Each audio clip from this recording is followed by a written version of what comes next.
The Senate will come to order. I ask everyone present to please rise and recite the Pledge of Allegiance. I pledge allegiance to the flag of the United States of America and to the republic for which it stands, one nation, under God, indivisible, with liberty and justice for all. In the absence of clergy, let us bow our heads in a moment of silent reflection or prayer, but I would like to bring us a brief preamble from the book of Matthew, chapter 5, verse 9, on this august inauguration day. Blessed are the peacemakers, for they will be called children of God.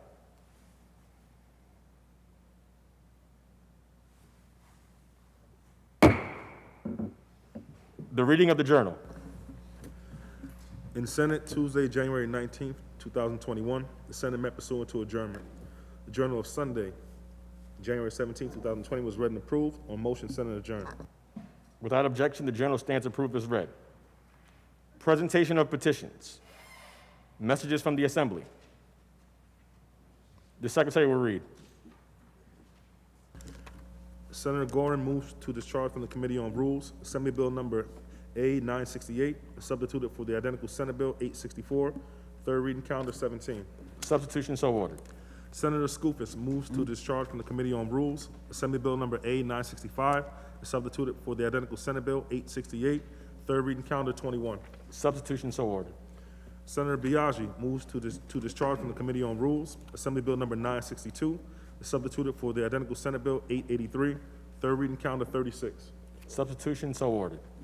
Senator Comrie moves to discharge from the Committee on Rules Assembly Bill number 959, substituted for the identical Senate Bill 894, third reading calendar 47.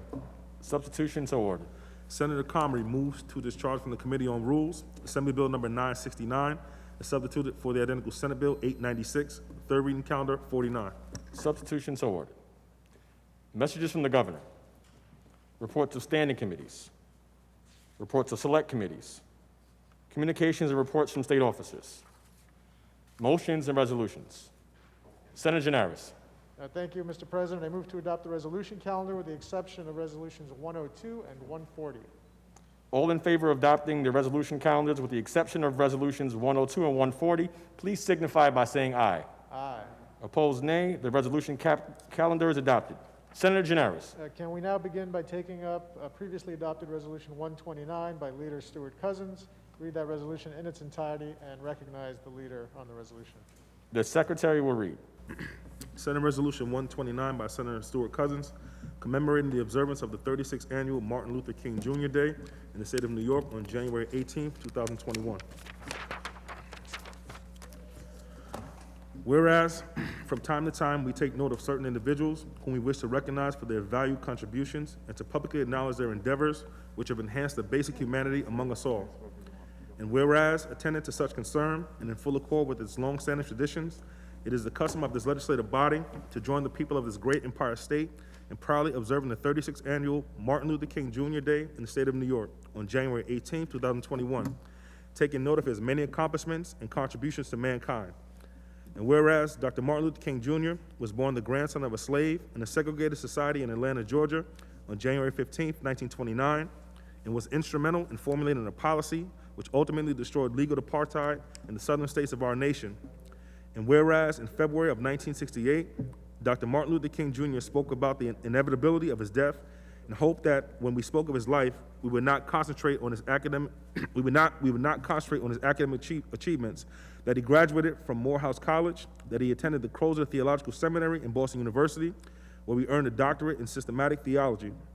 And whereas, furthermore, Dr. Martin Luther King Jr. did not find it important that we mention that he won the Nobel Peace Prize and over 300 other awards. And whereas Dr. Martin Luther King Jr.'s finest legacy of greater social justice for all Americans was truly reflected in his devotion to serve and respect others, and his steadfast love for all humanity. And whereas, standing in a long line of great American black leaders, Dr. Martin Luther King Jr. represents the historical culmination and the living embodiment of a spirit of united purpose rooted in black African culture and the American dream. And whereas, an apostle of peace, Dr. Martin Luther King Jr. fought unrelentingly for the civil rights of all Americans and taught us that through nonviolence, courage displaces fear, love transforms hate, acceptance dissipates prejudice, and mutual regard cancels enmity. And whereas Dr. Martin Luther King Jr. manifestly contributed to the cause of America's freedom, and his commitment to human dignity is visibly mirrored in the spiritual, economic, and political dimensions of the civil rights movement. And whereas, in addition, Dr. Martin Luther King Jr.'s life was devoted to the liberation of his people, and his courage transcended the advocates of mindless retrenchment. And whereas it is the sense of this legislative body that the common and shared responsibility of governance demands an irrevocable commitment to the preservation and enhancement of human dignity as exemplified by Dr. Martin Luther King Jr. And whereas, upon the occasion of the celebration of his birthday, Dr. Martin Luther King Jr., it is the practice of this legislative body to commemorate the heroic efforts of Dr. King, who loved and served humanity, and who was a drum major for peace, justice, and righteousness. And whereas the 2021 Dr. Martin Luther King Jr. holiday observance marks the 92nd anniversary of his birth and the 36th annual holiday celebrated in the state of New York in his honor. Now, therefore, be it resolved that this legislative body pauses its deliberations to memorialize and pay tribute to the legendary life and achievements of Dr. Martin Luther King Jr. upon the occasion of the anniversary of his birth and the celebration of Martin Luther King Jr. Day in the state of New York and throughout the nation. And be it further resolved that a copy of this resolution, suitably engrossed, be transmitted to the Black, Puerto Rican, Hispanic, and Asian Legislative Caucus. Majority Leader Andrea Stewart Cousins on the resolution. Thank you so much, Mr. President, and thank you for your biblical reading, because indeed Dr. King was a peacemaker. Today is always special for me. I think about Dr. King's birthday celebration as the start of a new year, a new beginning, a time for hope, and a time for promise. And it's especially meaningful this year when we need so much hope and so much promise.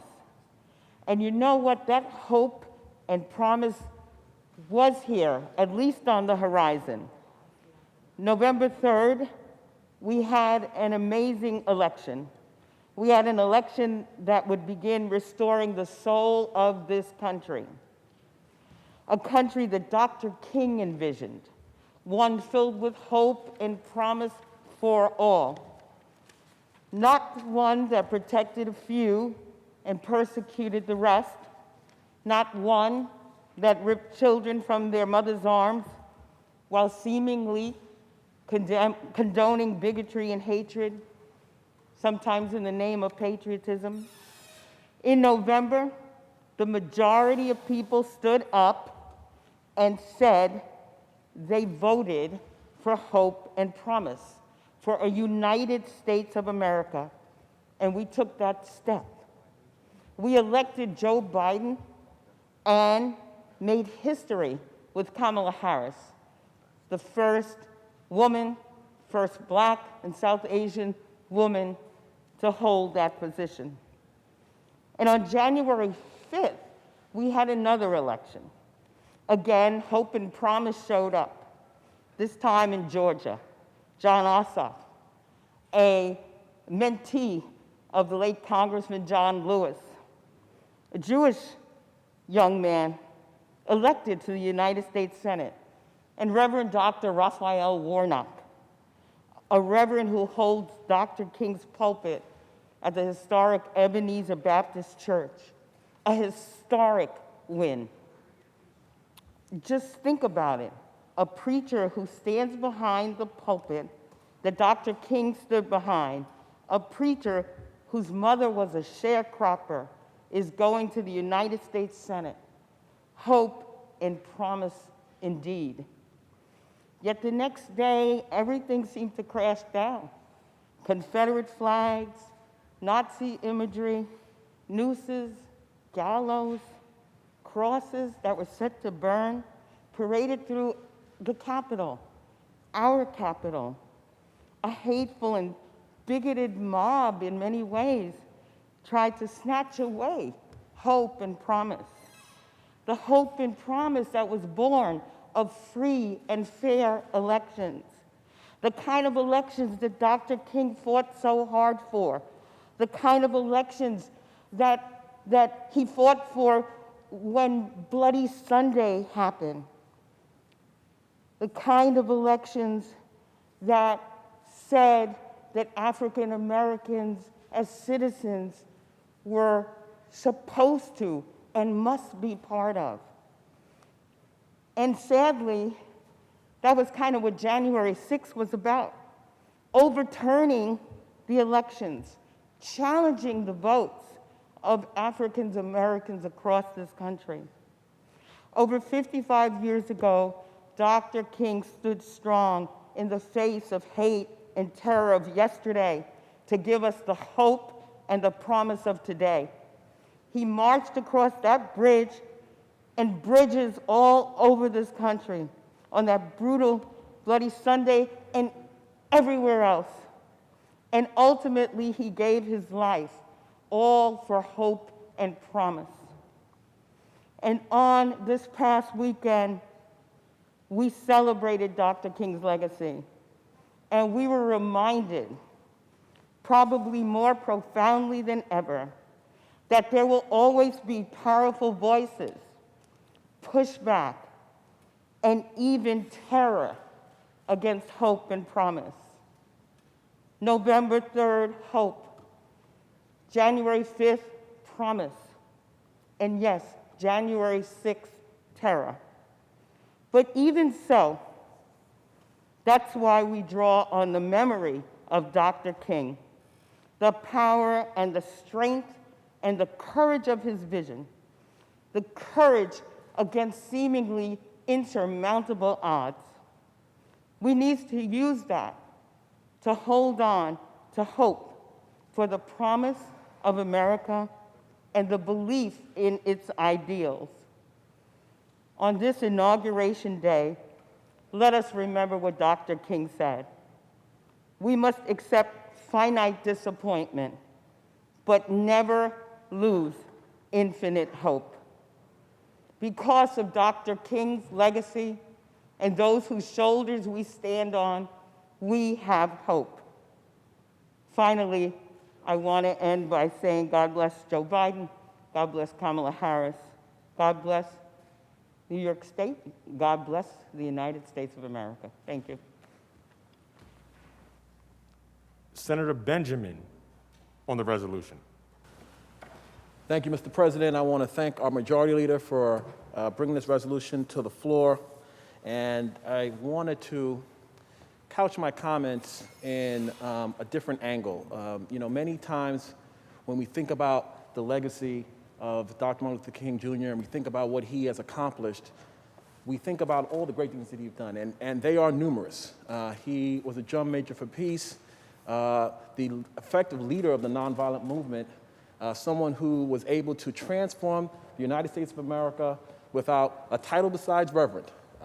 He was not a politician, he was not a president, he was not a governor, he wasn't a mayor, wasn't a local city council member, wasn't a state senator or a state assembly member. He was a citizen who thought that his people deserved freedom. And I think it's incredible to think about him in that light. But I also think it's important that we think about some of the people around him who helped make him possible. And I just want to bring your attention to September 20th, 1958, when Martin Luther King Jr. was in Harlem celebrating, doing a book signing of his book, A Stride Toward Freedom, which was a memoir about the year-long Montgomery bus boycott. It was at that time that the 29-year-old preacher was met with a woman who was mentally ill, who stabbed him. She came to him and said, "Are you Dr. Martin Luther King Jr.?" He said, "Yes." And then she plunged a 7-inch pen knife into his chest. I can't imagine that moment where you are literally watching this happen as a bystander. But I think it's important to note what Dr. King said in that moment. In that moment, while he was conscious and blood was streaming out of his shirt, he said, "That's all right. Everything is going to be all right." And he was taken to Harlem Hospital, my birthplace. He was taken to Harlem Hospital where there were 2 surgeons who were summoned to come help him.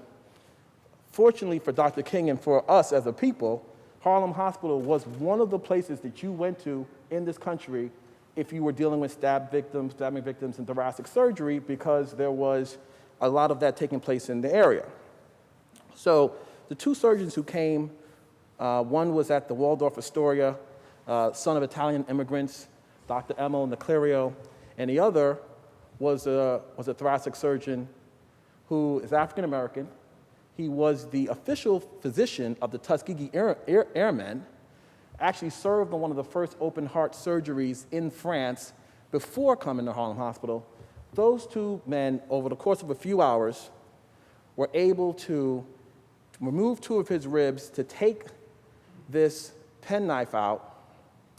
And the thing that is so incredible is that they said if he had only sneezed, he would have died, because of the location of the penknife and its proximity to his aorta. And listen, I'm not a thoracic surgeon, I don't know anything about that, but I do know about sneezing. And I know in the course of a couple hours, if my life's on the line, I might sneeze, I might be throttled. But Dr. King wasn't. And because of that, his life was saved.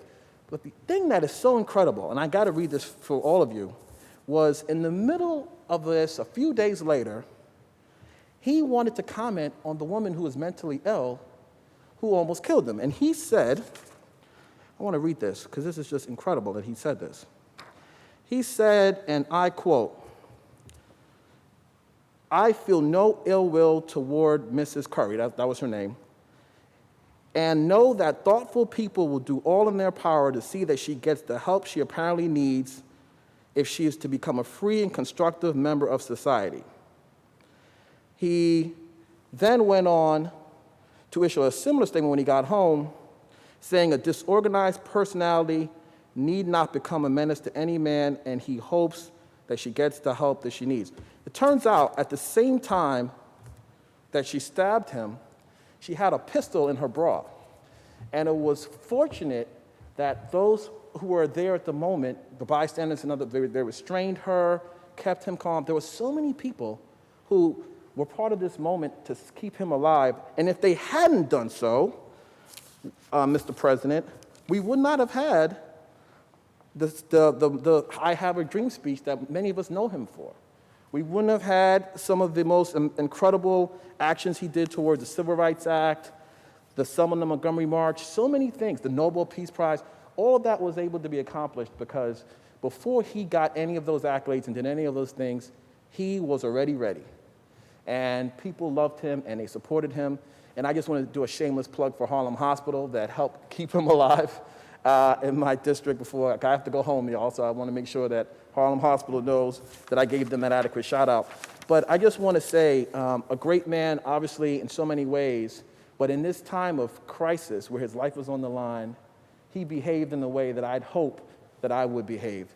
And so I want to honor him on this day, and I want to thank our majority leader for bringing this resolution to the floor. Thank you, Mr. President. Senator Sanders on the resolution. It's good to see you. I want to thank our majority leader. I want to thank her for bringing this great resolution to the floor. We have heard the dynamic words of Senator Benjamin, and he gave an incredible history. And I, too, would like to say a few words about one of my heroes, the Reverend Dr. Martin Luther King, Jr. Now, it is true that as a historian, I pride myself in sticking with what's true, sticking with the facts of a case. It is true that if you really look, you'll see a flawed person here. You'll see a human being. You'll see a person who is not an angel in every sense of the word. But I am reminded that God often uses the imperfect to do his perfect will, that he does not seek out the perfect people to do it. He seeks out people who are willing and available. And in that period, that is what is needed. And Martin Luther King, the Reverend Doctor, raised himself and did incredible things. Now, many people misunderstand his message. misunderstanding. In this day and age, you're hearing gross misunderstandings of his message. When we speak of today's events, the significance of Martin Luther King to today's events, we hear people jump up and say, well, Martin Luther King Jr. would have wanted the reconciliation of the nation. That reconciliation right now is the most important thing that we need in our democracy. That yes, something terrible happened on January 6th, but we all need to leave that alone and just go on to wherever people go on when they leave things alone. They misunderstand Martin Luther King's message, I would say, that reconciliation does not mean that you get rid of justice. In fact, indeed, you can't have reconciliation without justice. One of the things that we notice about Martin Luther King, the Reverend Doctor, and the Civil Rights Movement, they took on laws that they felt were unjust, but they also took the consequences of those laws. They did not say, well, I've been called by a higher power, and whatever the power is, and we should not have anything should happen to us based on that. They took the position that, yes, these are the laws of the land. These are unjust laws, but these are the laws of the land, and therefore, we will, if this is a crime in this society, we will suffer the consequences because we are dealing with it. Perhaps an analogy to medicine would be useful. If you find yourself with an injury, you may not like the antiseptic that is used. It stings, it hurts. You may not want it, but you cannot have the healing of that injury without the antiseptic that goes along with it.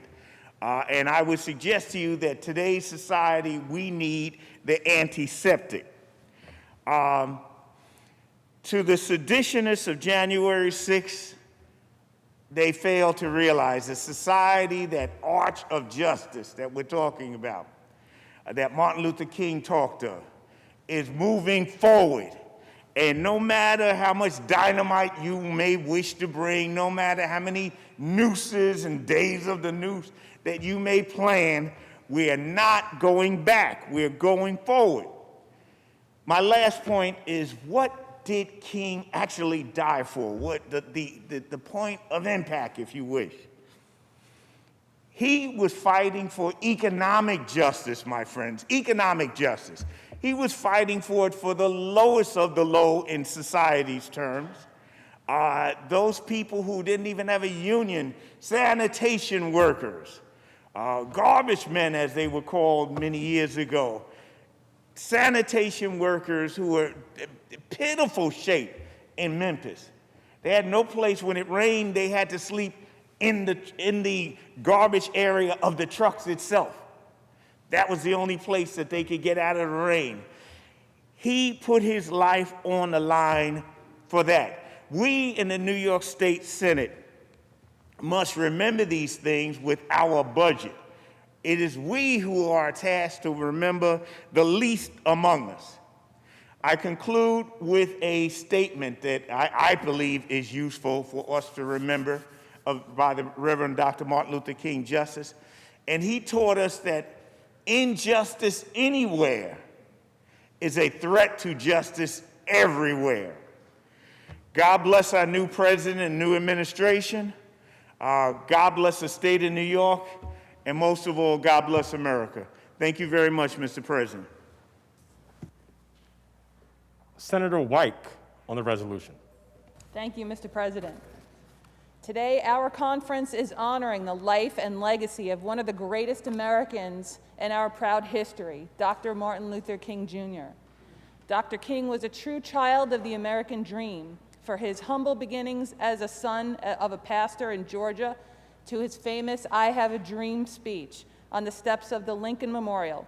His life embodied the greatness of this country. Dr. King is a hero to all Americans because of his determination to make us better against all odds. His quest for equal rights was one of love and nonviolence, despite being confronted with hatred and unrelenting resistance. He gave everything, including his life, for that quest. And in doing so, he set an example of perseverance for all of us. If you can't fly, then run. If you can't run, then walk. If you can't walk, then crawl. But whatever you do, you have to keep moving forward. Those were Dr. King's words from his April 1960 address at Spelman College. They continue to inspire today. We as a nation and a state must keep moving forward. Our nation this past year has experienced difficult times. A pandemic has ravaged our communities.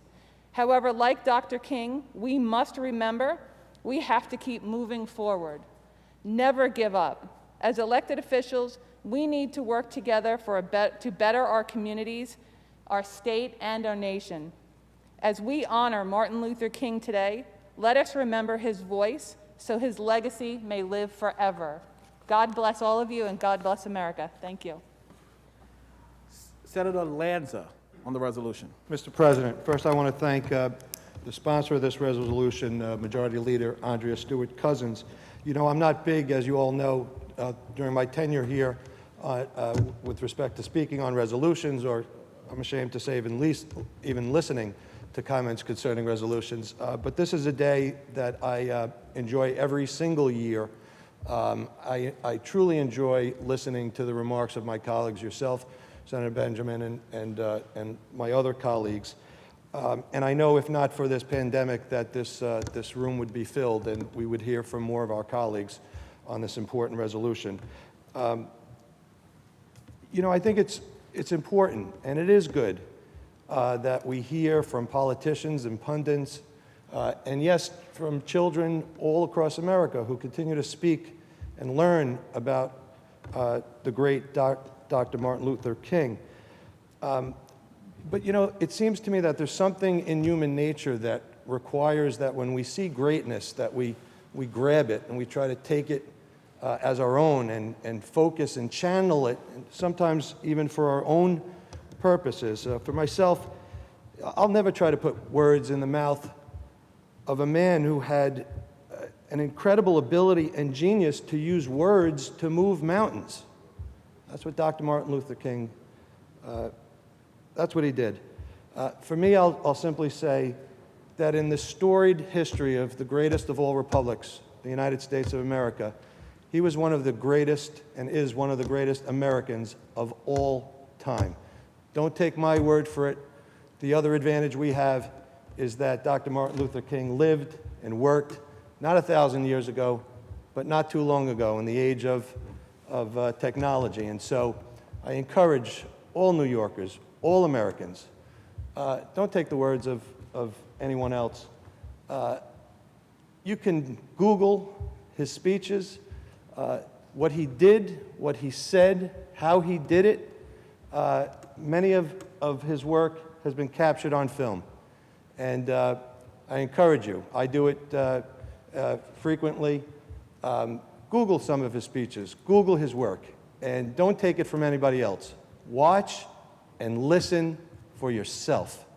We have that, we're blessed in that regard, that we can see what he did for ourselves today, and children as well can do that. And if you do that, you'll know that what we all know here, that we're blessed, that this country was blessed to have as one of its citizens, Dr. Martin Luther King. Thank you, Mr. President.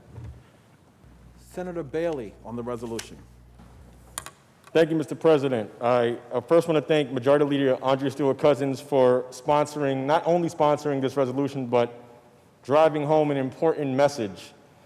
And when you are speaking on such a resolution, and I always take great pride in speaking on this resolution, Mr. President, as you know, because it reflects a personal anniversary of sorts. It is when I first spoke on the floor as a new member of the New York State Senate. And I spoke on this resolution, and Senator Lanza is very consistent in what he says, and he said it every year, and he's right about it. This is one of these resolutions that it doesn't matter where you are, we recognize the greatness of Reverend Dr. Martin Luther King. So I think about this day, and I think about something that Dr. King says, that we must live together as brothers or perish together as fools. We would say today, brothers and sisters. But the most important thing that we have to underline is if we do not come together, we will perish together as fools. The mask may muffle my words, but it does not muffle the message of Dr. King. Luke 12:48 says, to whom much is given, much is required. And what's required of us is decency, respect. Dr. King's day, his birthday, is January 15th, and the following Monday should always be looked at as a day on, not a day off. It is a day of service for whom many would recognize as the ultimate servant. It's the birthday of one of the greatest peacemakers we've ever had in a time of such nationwide confusion. He's the youngest man to ever receive a Nobel Peace Prize. December 10th, 1964, he got the prize, and at that time it was around $54,000. And he gave that money to the Civil Rights Movement. Now, $54,000 is a lot of money at any time, but the present-day value of that would be $453,728.90. It's a lot of money, Mr. President. He gave on to others. He was a servant. It was for the movement, not for self. And I think about today and what today is in our society and how it's an inauguration day. It's a day of new beginnings. And I started to think that this was coincidental, that we come together on this day, but I'm a man of faith, and my pastor is the Reverend Dr. Alan M. Pinckney at Butler Moore United Methodist Church, 3920 Paulden Avenue. Come see us sometime, Mr. President. And I don't believe in coincidence anymore. I believe that things are supposed to happen the way that they are supposed to happen. January 5th, it was no coincidence that two men who will put the Senate over the top, so to speak, were the pastor of Ebenezer Baptist Church and Reverend Dr. Raphael Warnock, and John Ossoff, a mentee of the late, great John Lutz. I don't believe in coincidences, Mr. President. I don't believe that on today's day, as we reflect on where we were as a nation, in order to be able to understand where you're going, you have to know where you've been. And Dr. King laid out a blueprint of sorts for us. The Apostle Paul said in 1 Corinthians chapter 12, verse 26, if one man suffers, all suffer together with it. And Dr. King's letter from the Birmingham jail, for those who've never read the whole letter, I implore you to read that. It's one of the finest pieces of writing that I've ever read, and that you will ever read too. Dr. King said, moreover, I am cognizant of the interrelatedness of all communities and states. I cannot sit idly by in Atlanta and not be concerned about what happens in Birmingham. Injustice anywhere is a threat to justice everywhere. We don't live in silos. I've said that on this floor many times. We do not live in silos. What happens in the Bronx affects what happens in Brooklyn. What happens in Brooklyn affects what happens in Broome County. We are all interrelated. Mr. President, as you know, I live my life through the lens of my two daughters, Giada and Karina.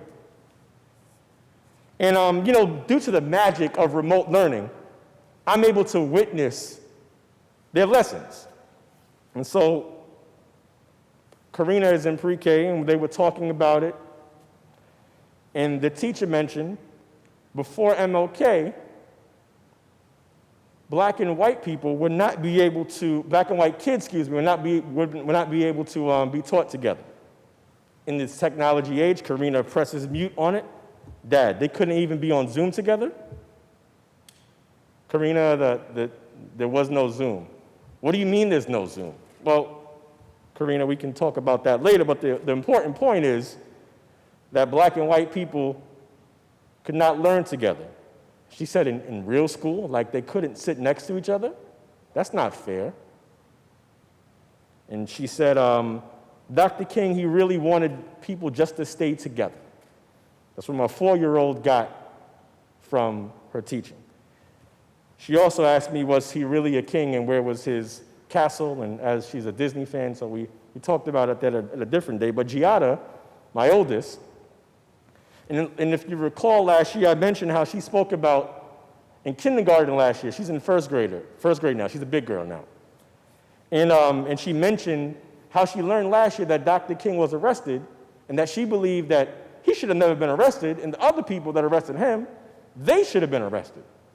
She was fired up about that one. But again, the magic of remote learning, I got to listen in on today on the lesson.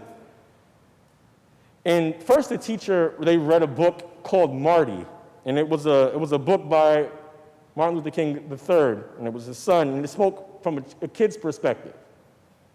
And the teacher asked Giada, what did you get out of that book? What did you get about Dr. King? And she said, well, he was fearless. He was a leader, and he was determined. Now, as a parent, I am brimming with pride, and I don't want to run over and interrupt her because, kids act differently when they see their parents, so I just wanted to enjoy the moment from afar. And the teacher said, well, why did you say all those things? It sounds right, but why do you say those things? Well, Miss Lynn, he helped to change the law so that people can be together today. No, definitely helped change the law. In 1964, the Civil Rights Movement achieved two of its greatest successes: ratification of the 24th Amendment, which abolished the poll tax, and the Civil Rights Act of 1964. Dr. King did so much. For those who don't know, Happy Birthday, the Stevie Wonder version, that is a song about Dr. King. I think about all of the greatness that he achieved, and I remind myself of this every year, and I'm coming up on that age, Mr. President. Dr. King was only 39 years old when he passed away. And I think about all that he accomplished, all of the speeches, all of the greatness that he was able to pack into 39 years of life. An entirely too small period of time, in my opinion. But God doesn't make mistakes, Mr. President, and the 39 years were used wisely. And I've always wondered, what am I doing wrong? And it's not about what I'm doing wrong, but anybody's doing wrong. It's about what he's done so right. In the mere 39 years, he was able to change the way that we looked at each other in America. And so I think about what would have Dr. King have thought about what's happening now. I think that he would have thought that people that quote him but failed to say that Black Lives Matter, I felt he would have had a problem with that. I think that Dr. King would not have wanted the rancor to have happened at the Capitol, and he would have spoken out about that. I think about his commitment and his faith and his family, and I think about where he would have been and what he would have done. And the answer was always unified. If you look at what he was about bringing us together. And I think about a hip-hop artist by the name of J. Cole. He has a song called Love Yours, and he said there's beauty in the struggle, ugliness in the success. And they talk about sports and how a team hasn't really learned how to win until you can win ugly, until you go on the road against a hostile crowd and a hostile environment, and you come out with the victory. Well, Dr. Martin Luther King Jr. faced hostile crowds every single day. It did not deter him. It did not deter his message. It did not deter his fight. It only made him stronger. The time is always right to do what's right.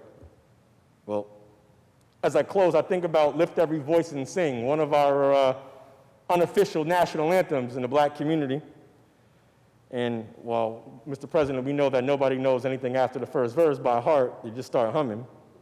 We do know the final refrain. Let us march on till victory is won. We thank Dr. King for being that drum major, leading that march till victory. And while that march has not stopped, and it cannot stop, until victory is won. We thank our drum major for peace. May God bless the legacy of Reverend Dr. Martin Luther King. The resolution was previously adopted on January 12th. Senator Janaris. Mr. President, can we now move on to Resolution 102 by yourself, Senator Benjamin? Read its title only and recognize Senator Bailey on the resolution. The Secretary will read. Senate Resolution 102 by Senator Benjamin, celebrating the life and exemplary career of the Honorable David N. Dinkins, former mayor of New York City, distinguished citizen and devoted member of his community. Senator Bailey on the resolution. Thank you, Mr. President. It's been a while since I've spoken. David Dinkins was a hero to so many, especially for a young man like myself growing up. And it's one of these things where if you can't see it, you can't be it. Now, growing up, I had the pleasure of having black doctors. I knew of black lawyers in the community, and I was paying attention, but I didn't know that we could have a black mayor until David Dinkins was elected mayor. And everything isn't about identity politics, folks, but for those of us who have been disenfranchised, seeing someone that looks like you matters. Seeing David Dinkins in his incredibly calm, professional, low-key, and cool demeanor was something that made me think that, you know what, I'm proud that he's our mayor. Tribe Called Quest, Mr. Dinkins, will you please be my mayor? You'll be doing us a really big favor. I was very excited when he became our mayor, and I was very excited to meet him. And I got a chance to meet him. And I had been working in government for quite some time before I had the opportunity to meet him. And there are few people on earth who I've been awestruck by. The first time I met David Dinkins was one of them, and it was during a caucus weekend, which I hope we can get back to at some point, Mr. President. And I saw him getting ready to take the elevator up to the egg. And it was like, is that really him? And I was, Mr. Dinkins, I'm such a big fan. And he was like, it's good to see people like you. He didn't know me from Adam, as they say. But he said, it's good to see people like you that are interested in what we have to do for our people. And when he said our people, he didn't just mean black people. He just meant society, civilization. So I was incredibly saddened when we lost him. But as he always referred, he's with his bride now, and they are watching us from above. And I'm grateful for the lessons that he taught us, and the lessons that he taught a kid like me. When you see Mr. Dinkins as your mayor, you know that the possible is possible. Thank you, Mr. President. Senator Sanders on the resolution. Thank you, Mr. President. I'd be remiss if I did not speak of Mayor David Dinkins, the first black mayor of New York City, one of the first black mayors in the nation. I would be remiss because he was also a Marine veteran, as I am. David Dinkins was a Marine veteran. Now, if you're studying what's happening politically, you're seeing that most of the political people who are running and winning seats just happen to be Marines on both sides of the aisle. I think it's a fascinating phenomenon that why such a small branch of service is producing such a large influx of people going into politics. Perhaps it's the ideas of leadership that they speak of that David Dinkins epitomized. The Marine Corps, of course, speaks of just doing it and not talking about it. And that was David Dinkins. He was not much of a talker. If you wanted a great speech, he could give it, but if you wanted a great speech, there are so many others. But if you wanted somebody who actually got it done, you would go to a David Dinkins. And they epitomize, the Marine Corps speaks of loyalty. A very big thing in Marine Corps is loyalty. We pride ourselves, we brag we will leave nobody on the battlefield. And we mean that literally, no body on the battlefield. When we go home, everybody goes home. In fact, one of the greatest crimes in there is not to have a spirit de corps, not to have a sense of team, a sense of leaving someone on the battlefield. That's the equivalent of not being a Marine. You're not a Marine if you left somebody. We will absolutely charge anything, and David did that. He had to charge incredible battles. It's a different New York and a different America. The idea of a black mayor at the time was unthinkable. And many people went out of their way to make sure that it would never happen. And he had to bear all of these indignities with a quiet discipline that was a model for generations of elected to come. I learned a lot from him, although I don't have his discipline, nor do I have his patience. I learned a lot from him. He was an incredible person. He came at a New York similar to a time like this. It was such a crazy time that he had to channel and deal with. His programs to deal with crime actually were the things that drove down the crime of New York. His predecessor, the now, I almost said disgraced, but I'll leave that out. His predecessor was able to, I'm sorry, not his predecessor, the guy in back of him was able to take the credit for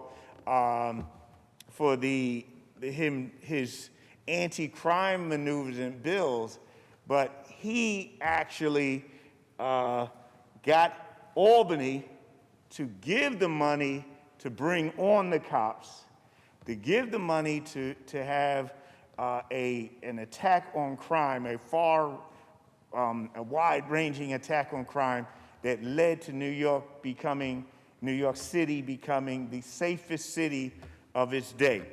We will have to do similar in the days to come.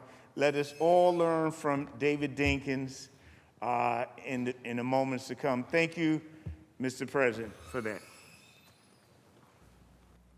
Senator Benjamin on the resolution. Thank you, Mr. President. I will be brief because I am aware of the moment that we are in.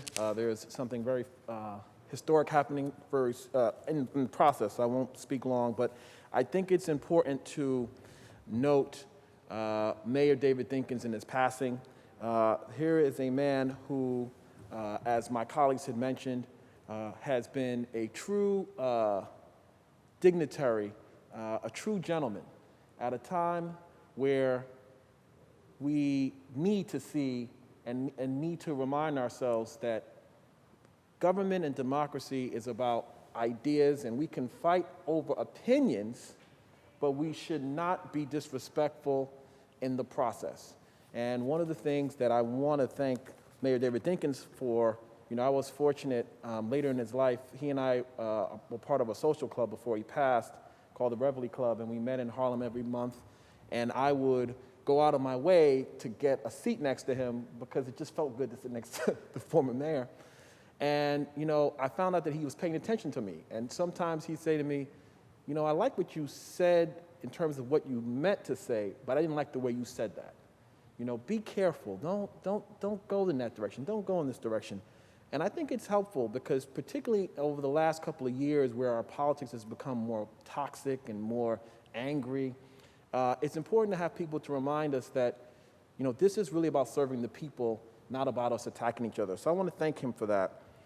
David Dinkins was born born in Trenton, New Jersey. He wasn't born in Harlem, but he got his political career and was very active as a Harlem legislator, became an assembly member in 1966, ran for Manhattan Borough President 3 times before winning, and as you mentioned, he was able to become our first African-American mayor in 1989. He went to Howard University, got his law degree from Brooklyn Law School. The thing I want to mention before I take my seat was After graduating high school, he attempted to enlist in the Marine Corps. This is, what Senator Sanders was talking about. And he was denied on his first attempt. They said to him that the racial quota had already been filled, so he was not necessary. David Dinkins then decided to travel over the northeast of the United States, going to different places to try to enlist to serve a country that didn't want him to serve. I mean, it's just phenomenal when you think about it. There are people who broke their necks to stay as far away from getting anywhere near harm's way. Matter of fact, use their connections to prevent that. And here's someone who decided to put himself forward. And I think that's the best of all of us. I think there's so many of us who serve, who have the right heart, regardless of party, regardless of politics, political affiliations. And David Dinkins represented that. I want to close with, I spoke to Congressmember Charles Rangel. I still don't call him Congressmember. He's still former, but I can't help myself sometimes. But former member Rangel this morning, I was telling him that I was going to speak about David Dinkins on the floor today. And I said, is there anything you want me to say, Congressmember, on your behalf? He said, no, I don't want you to say anything, but remember that. And then I got a 5-minute speech. So I'll just summarize a few things he mentioned. He said that David was one of the nicest men he ever met. As some of you might have heard, there was a group of 4 sort of Harlem, political leaders. It was himself, Rangel, it was David Dinkins, Percy Sutton, who was a borough president, Basil Patterson, who was the Secretary of State, and they sort of had what the media had called the Gang of 4, but they were 4 sort of African-American leaders who really were making moves and strides in Harlem for political power and to make sure that the communities got represented. And he said, in every meeting they had, whenever there was a thought about doing something negative against someone else, David would always raise his hand and say, let's not do that. Just a really good person who didn't put his own political dreams and aspirations in a place where he would try to tear someone else down in order to get where he needed to go. And so, I could speak on and on about David Dinkins, but I will not. But I will say that a great man. I hope the future of our politics, obviously today is Inauguration Day, and we are moving forward. I hope the future of our politics is one where Democrats, Republicans, independents in between, we can be civil, we can disagree without being disagreeable, and we can take David Dinkins as a model for just how we behave with each other. So thank you, Mr. President, for this time, and David Dinkins, a life well lived. Thank you. The question is on the resolution. All in favor signify by saying aye. Opposed?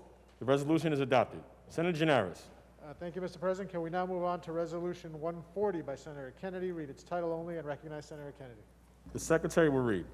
Senate Resolution 140 by Senator Kennedy, mourning the death of George K. Arthur, prominent political leader, distinguished citizen, and a major figure in the African-American community.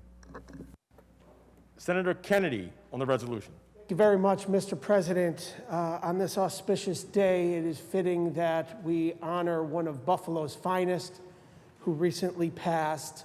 That is former Buffalo Common Council President George K. Arthur, a Buffalo icon and a civil rights leader who truly dedicated his life to serving others and fighting for the city of Buffalo and greater community that he called home. After serving in the U.S. Army Signal Corps in the 50s, George Arthur studied at the University at Buffalo's Millard Fillmore School and later the Empire State College. His heart was drawn to public service, and he went on to spend more than 55 years helping others, serving on the Erie County Board of Supervisors, the Buffalo Common Council, again where he rose to the highest ranks as president, as selected by his peers, as well as time on the Citizens Advisory Commission on Reapportionment, the Erie Council Charter Revision Commission, and the Buffalo Fiscal Stability Authority, not to mention the countless events and organizations he was involved with, both directly and indirectly, throughout the city of Buffalo in Western New York. During his time in office, he was an active force in the fight for equality in housing and education, and he was the lead plaintiff in the federal lawsuit that resulted in the desegregation of the Buffalo Public Schools.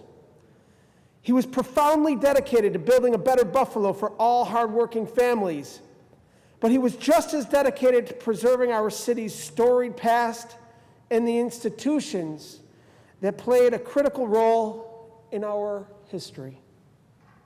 George Arthur spent years as the president and treasurer of the Michigan Street Preservation Corporation and oversaw the preservation of the Reverend J. Edward Nash's house in the city of Buffalo.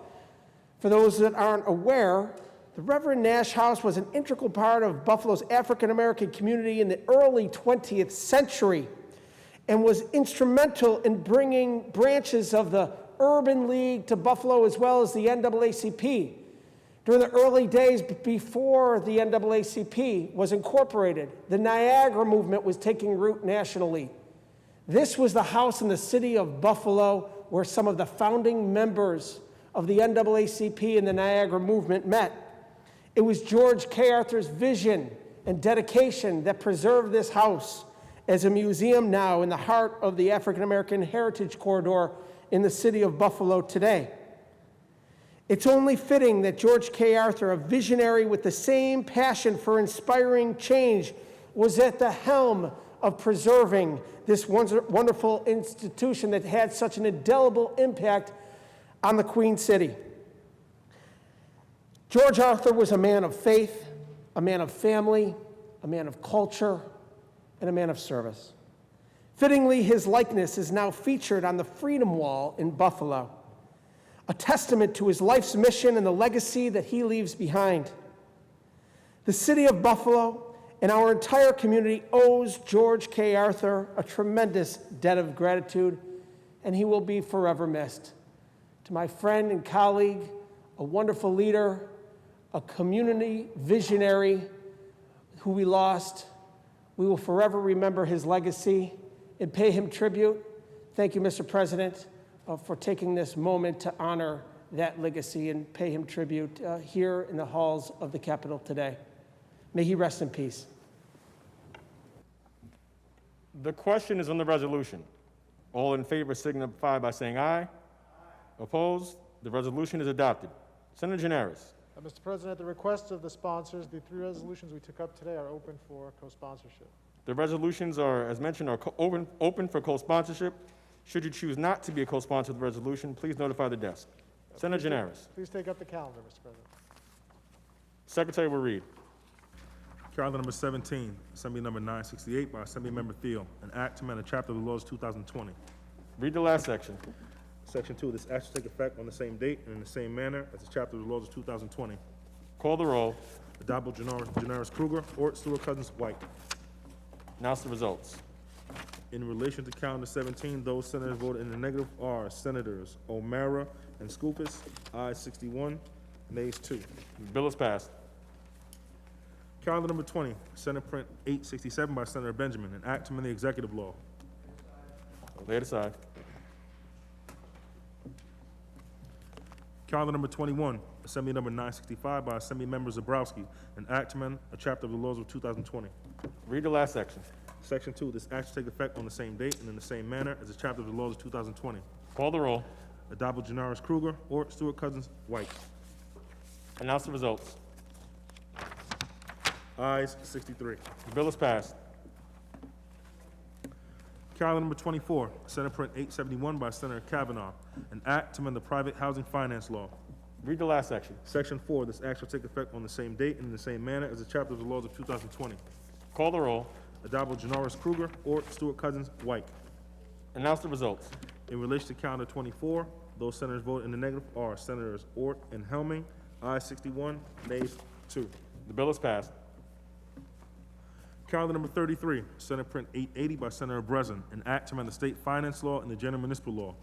Read the last section. Section 4, this act shall take effect on the same date and in the same manner as the chapter of the laws of 2020. Call the roll. Addabbo, Janoris Kruger, Ort, Stewart Cousins, White. Announce the results.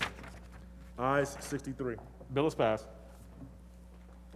Calendar number 36, Assembly number 962 by Assemblymember Bishop Hermelin, an act to amend the Agriculture and Markets Law.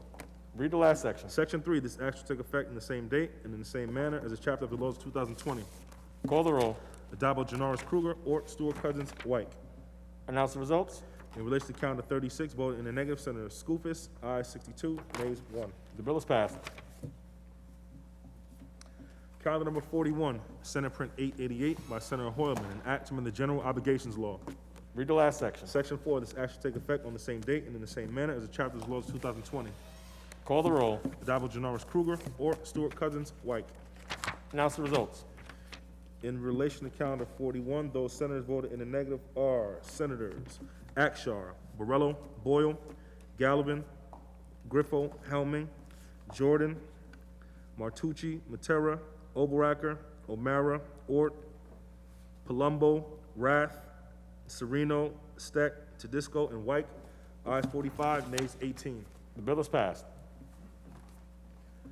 Calendar number 47, Assembly number 959 by Assemblymember Hinman, an act to amend the insurance law and the vehicle and traffic law. Read the last section. Section 2, this act shall take effect immediately. Call the roll. Adabo, Janoris Kruger, Ort, Stewart Cousins, White. Announce the results. Ayes 63. Bill is passed.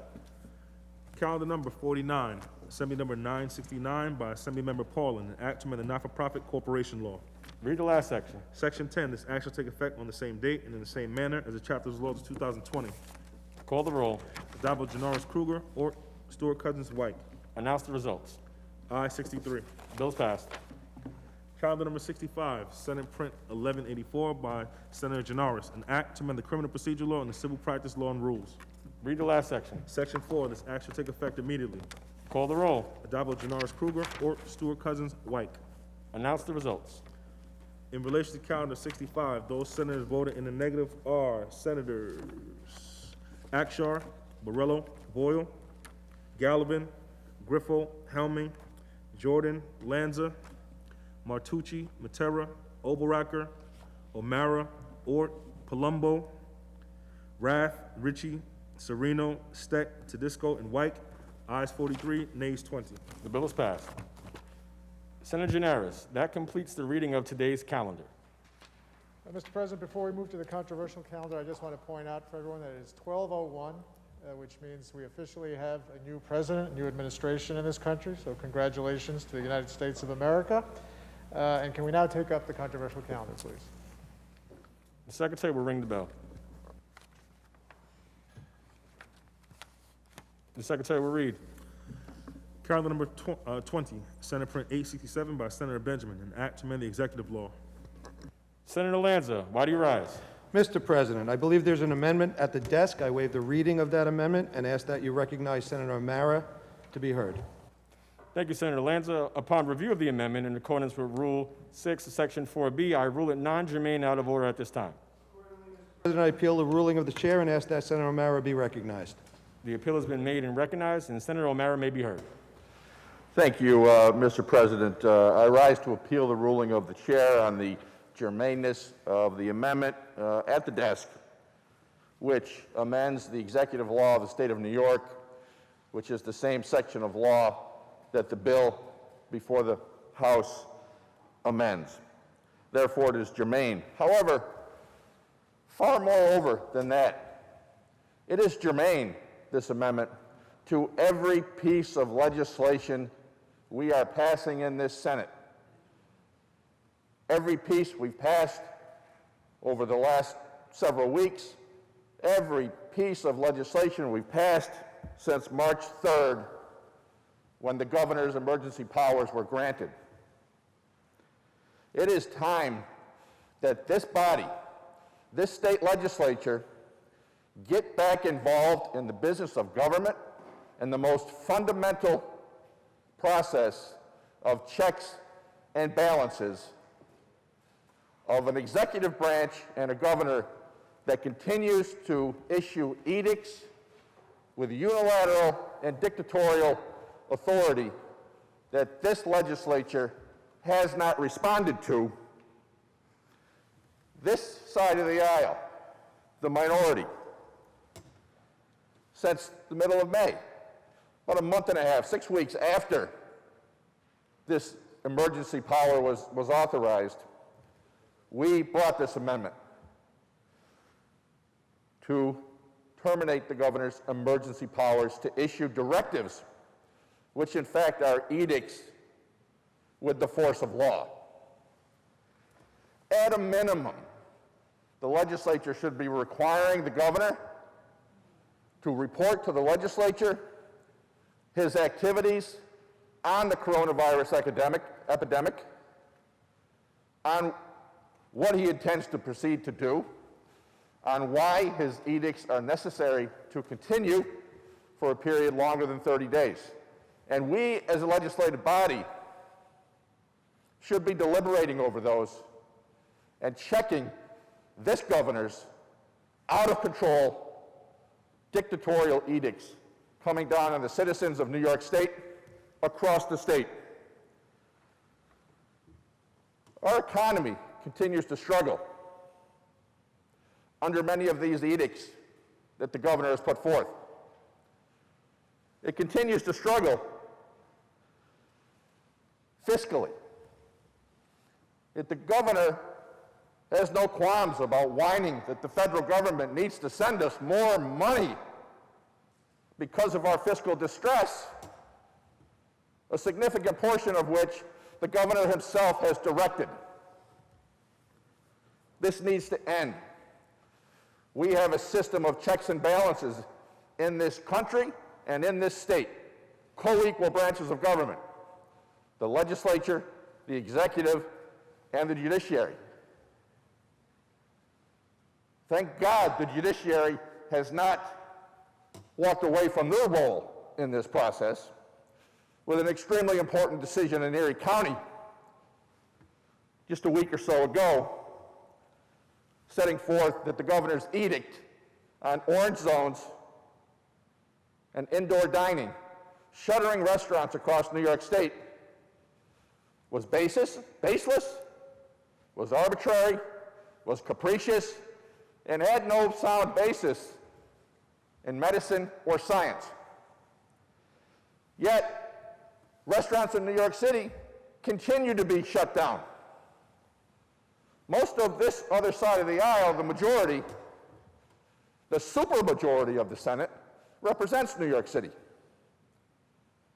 Yet they sit back and allow their restaurants to be closed, shuttered, to operate. While, according to the governor's own numbers, restaurants have only accounted for about 1.4% of COVID spread in this state.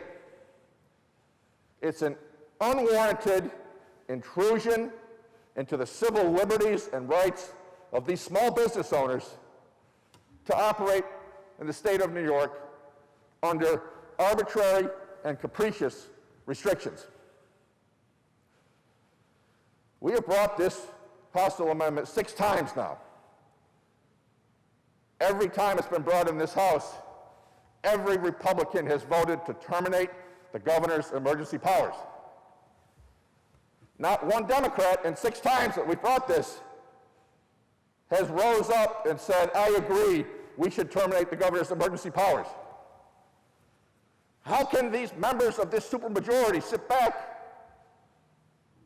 derelict in their duties of the most basic aspects of checks and balances in our process? Thank God for the judiciary in Erie County and allowing these small businesses to reopen. Restaurants in my home county of Chemung County, a small county, were shuttered for 3 months this time, and 2 months the first time. Yet when Governor Cuomo was asked in a press conference by a reporter from Elmira, New York, what, Governor, do you have to say about the restaurants being closed in Chemung County when we have some of the best numbers, COVID-wise, in the state? Lowest region of percentage positives. Best hospital availability in the state, yet those restaurants continued to be closed for 3 months. And the governor complains about fiscal impacts to the state when those businesses are not allowed to be in business, they're not allowed to generate revenue, which would go into the state coffers. Yet the governor continues to whine to the federal government, give me more, without fully explaining clearly what our deficit situation is in New York State. Certainly, I don't mean to intend to say that these restaurants being open would be the savior of our fiscal problems in New York State. Clearly not. We have fiscal problems in this state, and we had a $6 billion fiscal problem in this state prior to COVID ever coming into play. These unprecedented powers, in addition to which the majorities of the legislature authorized the governor unilateral powers on the budget to control spending, to make cuts, to which the governor really has not done anything but kick the can down the road and whine to the federal government for more handouts. We are here as the voice of our constituents to represent them in the state of New York, to allow them to pursue their livelihoods, to do business and not be shut down under arbitrary and capricious decisions of this government, of this governor. Since this executive order has been in place, since the emergency powers were granted to the governor had made the fateful decision to send COVID-positive hospital patients into nursing homes, which was immediately objected to by medical groups across the country as dangerous, not based in science, and is going to help spread the cause. Yet this governor continues to hide by not responding to FOIL requests on what the impact of that was. He hasn't reported to the legislature what the impacts of that nursing home crisis was. He hides the numbers of deaths of nursing home patients that went to a hospital and died there. It's unconscionable that this legislature sits back and allows these powers to continue. Under these powers, the governor threatened upstate hospitals that he was going to send the National Guard to get their ventilators, to get their PPE and other medical supplies, to send to another part of the state without asking cooperatively, threatening. The governor then came up with his baseless orange, yellow, and red zones that fortunately the Erie County Court threw out as regards to indoor dining at a minimum. Now the governor, in recent weeks, has threatened hospitals and medical providers that if you vaccinate the wrong person, I'm going to fine you $1 million. How is this working together cooperatively on this crisis we have at hand? Enough of the finger pointing at the federal government, at local governments, and enough of this legislative body standing by and watching and not ending these powers. The governor, the majority here boasts of their supermajority powers. And one of the first things they do in the opening weeks of this year's session is move to revise an independent redistricting commission that hasn't even been utilized once. Yet they want to change it so they have total control and take the independent out of the independent redistricting commission. What are the priorities of the majorities in this state legislature? It's mind-boggling to me. Since March 3rd, the governor has had emergency powers. 323 days, 46 weeks. Just 6 more weeks, he will have had them for a full year. That's 88% of a full year so far, while this legislature has not been in the process of checks and balances of this out-of-control governor. 88% of our members' salaries during that period, $96,800 for work our constituents expect us to be doing. How can the majority members of this legislative body sit back and allow the governor's emergency powers to continue? With a supermajority, they're content to hide behind the governor, making all these decisions. I don't know how you go back to your constituents in your districts, particularly restaurateurs. Say, well, we got to allow the governor to continue. He says so. Even though upstate says that's baseless, arbitrary, capricious, we're going to allow him to continue to shut down your businesses.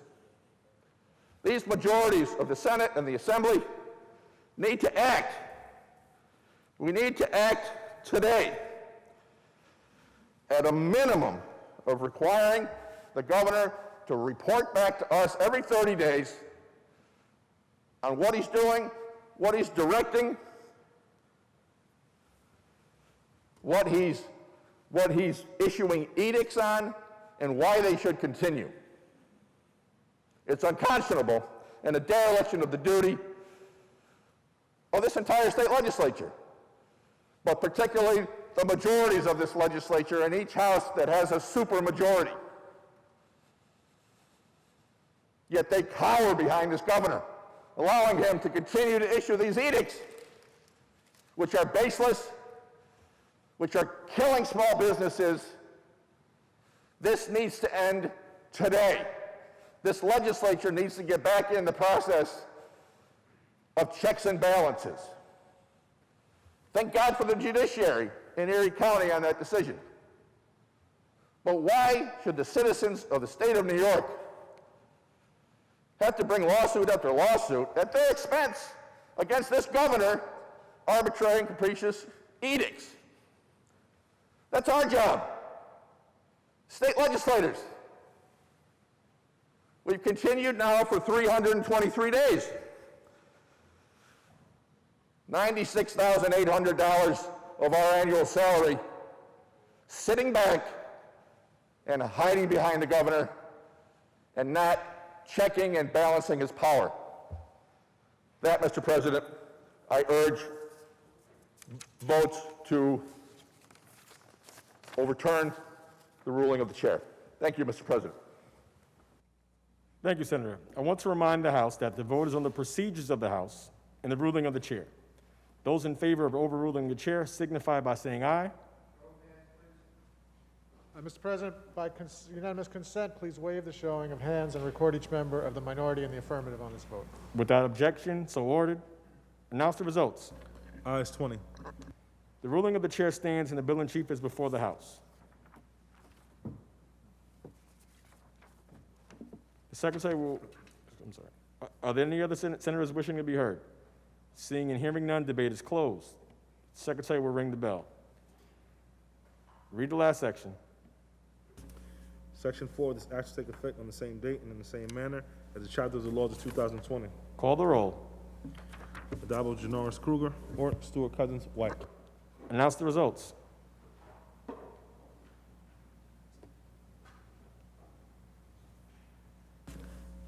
Ayes 63. The bill is passed. Senator Janaris, that completes the reading of the controversial calendar. Mr. President, on behalf of Majority Leader Stewart Cousins, I hand up the following leadership and committee assignments for the Majority Conference and ask that they be filed in the Journal. The hand-up is received and will be filed in the Journal. And on behalf of Majority Leader Stewart Cousins, in consultation with Senator Ort, I hand up the following leadership assignments for the Minority Conference, ask that they be filed in the Journal. The hand-up is received and will be filed in the Journal. Is there any further business at the desk? There is no further business at the desk. Move to adjourn until Monday, January 25th at 3 p.m., intervening days being legislative days. On motion, the Senate stands adjourned until Monday, January 25th at 3 p.m., intervening days being legislative days.